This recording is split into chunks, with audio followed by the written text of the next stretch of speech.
क्योंकि ये खबर आज की तारीख में पूरी दुनिया में चर्चा में है। इस खबर के जरिए भारत की बदनामी हो रही है, देश की बदनामी हो रही है। अब ये कोई गोदी मीडिया का डिबेट नहीं रह गया है। खबर क्या है, बहुत चिंतित करने वाली है। खबर अगर मैं सरल शब्दों में आपको बताऊं तो भारतीय जनता पार्टी के कुछ नेता जहरीले बयान दे रहे थे, मगर फेसबुक के जो भारत की नुमाइंदी हैं पब्लिक पॉलिसी एक्सपर्ट की अंकी दास, जो इस वक्त आपके स्क्रीन पर हैं, उन्होंने उन भारतीय नेताओं के जहरीली बयानों को नजरअंदाज कर दिया, यह कहते हुए कि अगर हम इन पर कार्रवाई करेंगे तो भारत में हमारा जो व्यवसाय है, हमारा जो बिजनेस है, उस पर असर पड़ेगा। सबसे पहला बयान देखिए दोस्तों, इसके अंदर ये कहते हैं कि मैं कुरान का विरोध कर रहा हूं, हरी किताब का जिक्र करते हैं। यानी कि खुलेआम इस देश में एक बहुत बड़ा तबका है मुसलमानों का, और ये खुलेआम इस तरह का जहरीला बयान दे रहा है। क्या कह रहे हैं शख्स, सुनिए। वो हरी किताब के ऊपर प्रतिबंध लगे, ये लड़ाई मैं लड़ने वाला हूं आने वाले समय में। अभी से ये निवेदन करना चाहता हूं कि जो कोई भी भाई बंधु बाबा बर्फानी के दर्शन करने अमरनाथ जाएगा, उनसे मैं निवेदन करना चाहता हूं कि 1 रुपए की चीज भी उन गद्दार काश्मीरी मुसलमान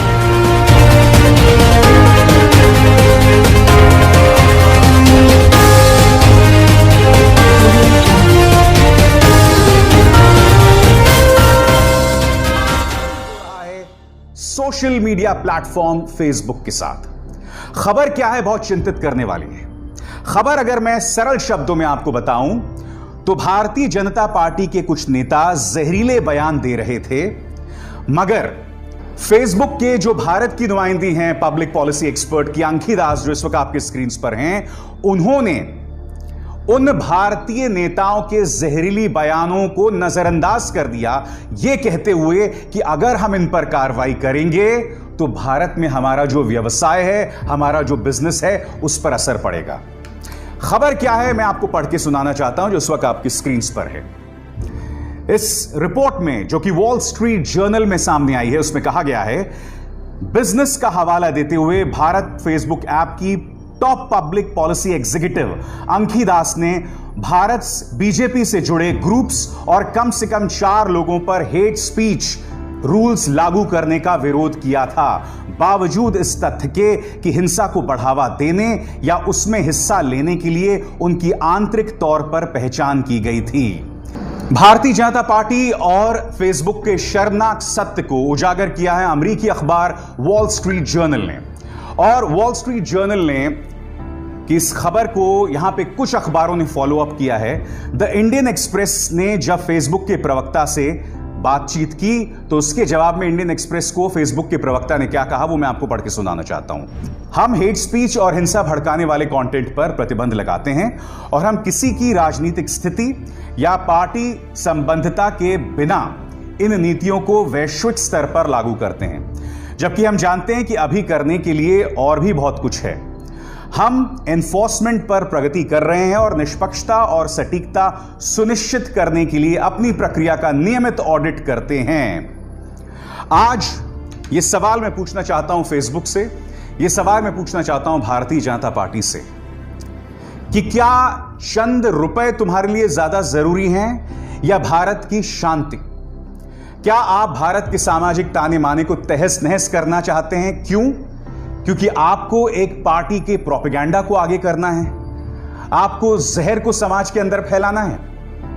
और जिस भारतीय जनता पार्टी के नेता की बात की जा रही है वो आपके स्क्रीन पर है, टी राजा सिंह, जो कि हैदराबाद से भारतीय जनता पार्टी के विधायक हैं।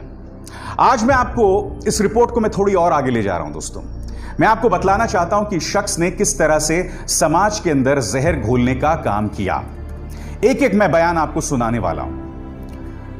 सबसे पहला बयान देखिए दोस्तों, इसके अंदर ये कहते हैं कि मैं कुरान का विरोध कर रहा हूं, हरी किताब का जिक्र करते हैं। यानी कि खुलेआम इस देश में एक बहुत बड़ा तबका है मुसलमानों का, और ये खुलेआम इस तरह का जहरीला बयान दे रहा है। क्या कह रहे हैं शख्स, सुनिए।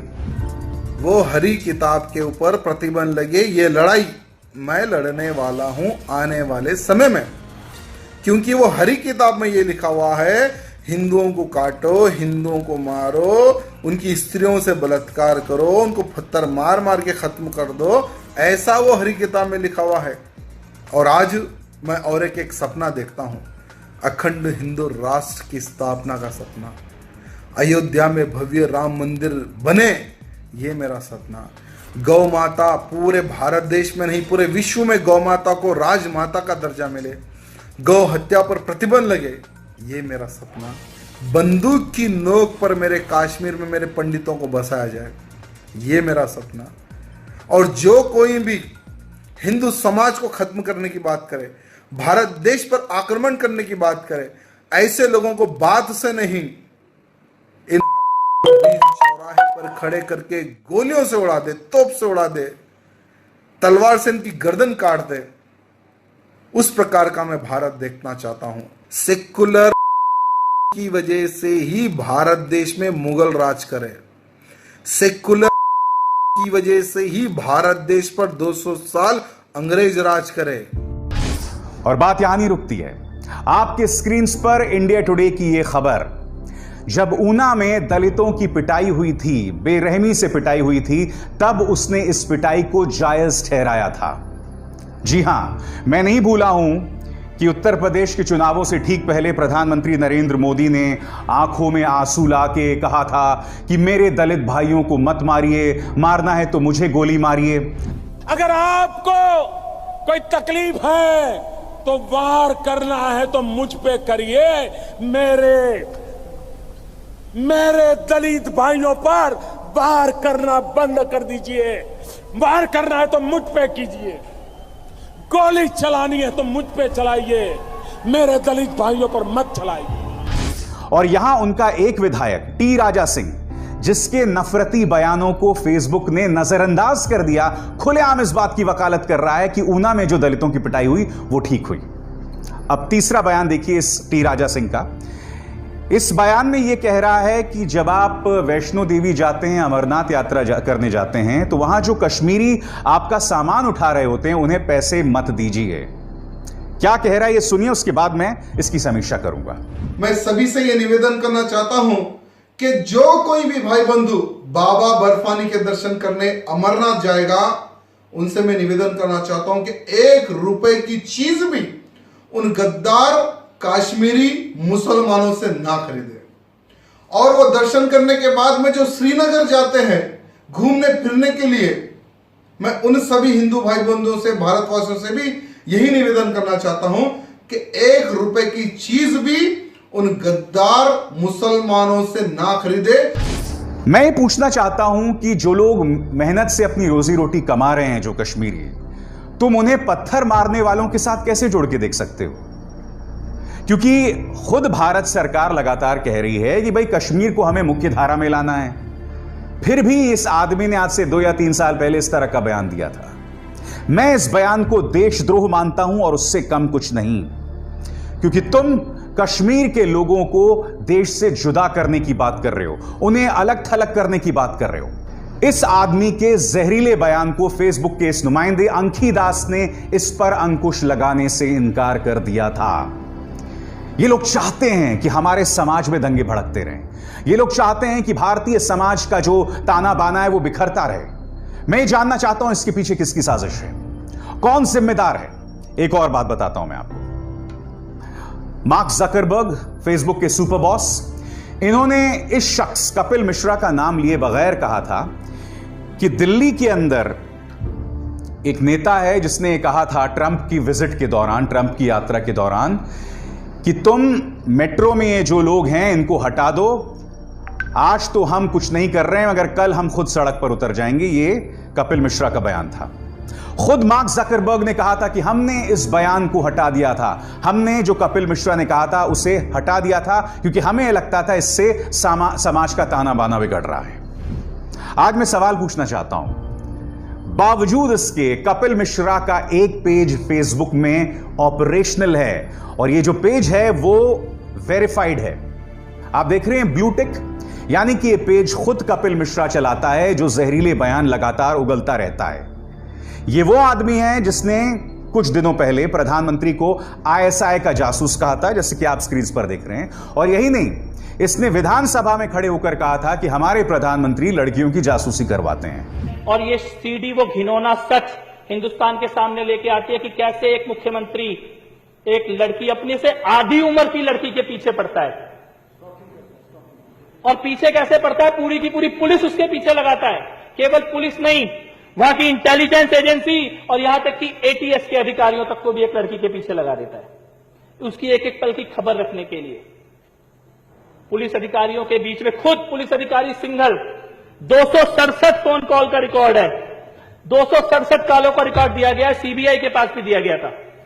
और इसमें सिंघल ने खुद बोला है, अगस्त से लेकर सितंबर 2009 के बीच में उस लड़की के प्राइवेट मूवमेंट और प्राइवेट कन्वर्सेशंस को रिकॉर्ड करने के लिए, पीछा करने के लिए अमित शाह किस तरीके से पुलिस वालों को निर्देश दे रहे हैं। मैं चाहता हूं सदन के अंदर उस सीडी को चलाया जाए। आज ये आदमी हर जगह खड़े होके हमारे समाज के ताने बाने को बिगाड़ने को तैयार है, मगर फेसबुक ने इस पर कोई कार्रवाई नहीं की, जबकि मार्क जकरबर्ग ने साफ तौर पर इस पर एक बयान दिया था। मैं जानना चाहता हूं फेसबुक से, आखिर क्यों? भारत में यह मुद्दा बहुत बड़ा बन गया है और उसी का नतीजा है दोस्तों कि इस मुद्दे को राहुल गांधी ने उठाया है, जो आपकी स्क्रीन पर है। राहुल गांधी क्या कह रहे हैं? राहुल गांधी कह रहे हैं कि भारतीय जनता पार्टी और आरएसएस फेसबुक और व्हाट्सएप को नियंत्रित करते हैं, वो नकली खबरें फैलाते हैं, नफरतें फैलाते हैं और उसके जरिए वो वोटर्स पर प्रभाव डालने का प्रयास करते हैं। आखिरकार अमेरिकी मीडिया ने फेसबुक की हकीकत को उजागर कर दिया है। अब इस बयान पर यानी कि फेसबुक की इस हकीकत पर प्रतिक्रिया देने के बजाय या वॉल स्ट्रीट जर्नल की इस रिपोर्ट पर प्रतिक्रिया देने के बजाय रविशंकर प्रसाद, जो हमारे मंत्री महोदय हैं, वो अपशब्दों का इस्तेमाल कर रहे हैं, मर्यादाओं को लांघ रहे हैं। क्या कह रहे हैं आपकी स्क्रीन पर?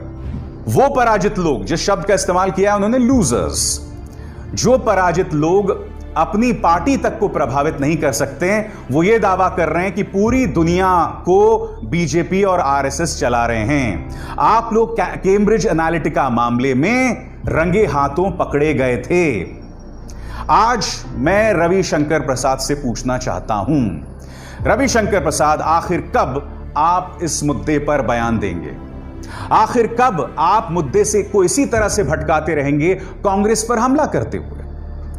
क्योंकि साफ तौर पर उभर कर आ रहा है कि अंखी दास ने उन जहरीले बयानों पर काबू नहीं पाया था। आपको इस मुद्दे पर टिप्पणी करनी चाहिए, क्योंकि यह खबर आज की तारीख में पूरी दुनिया में चर्चा में है। इस खबर के जरिए भारत की बदनामी हो रही है, देश की बदनामी हो रही है। अब यह कोई गोदी मीडिया का डिबेट नहीं रह गया है, अब इसकी चर्चा पूरी दुनिया में हो रही है। और मैं आपको बता दूं, टीएमसी के सांसद डेरेक ओब्रायन ने आज से 1 साल पहले, जब यह खबर आई भी नहीं थी, तब संसद के अंदर कहा था कि किस तरह से भारत के अंदर जो फेसबुक है वो बीजेपी के 2 रुपए प्रति ट्वीट पर बिकने वाले आईटी सेल का अखाड़ा बन गया है। क्या कहा था डेरेक ओब्रायन ने, आप खुद सुनिए। Facebook's Delhi office is virtually an extended BJP IT cell. And I'm saying this with all responsibility. Facebook censored anti-BJP news and put other parties in jeopardy. The Facebook algorithm censors anti-BJP content. आज मैं कुछ मांग करने वाला हूं। पहली बात, चूंकि अब संसद का सत्र शुरू होने वाला है, लिहाजा मेरी मांग है कि इस पर संसद में कार्रवाई हो, चर्चा हो और फेसबुक पर कार्रवाई हो। दूसरी मांग, अंखी दास, जिसने कार्रवाई करने से इनकार कर दिया है, उन्हें फौरन बर्खास्त किया जाए फेसबुक से। तीसरी बात, मार्क जकरबर्ग इस पर अपना बयान दें, क्योंकि भारत एक बहुत बड़ा देश है, 1 अरब से ज्यादा आबादी है हमारे यहां पर। फेसबुक का जो रीच है, उसका पेनिट्रेशन है, वो भारत के कई घरों में है, सिर्फ शहर नहीं बल्कि गांव में भी, मुफस्सिल इलाकों में भी। जहां जहां इंटरनेट पहुंचता है वहां वहां फेसबुक मौजूद है। इसलिए बहुत जरूरी है कि इस पर कार्रवाई की जाए। मेरे देश को इस तरह से नफरत की आग में नहीं झोंका जा सकता।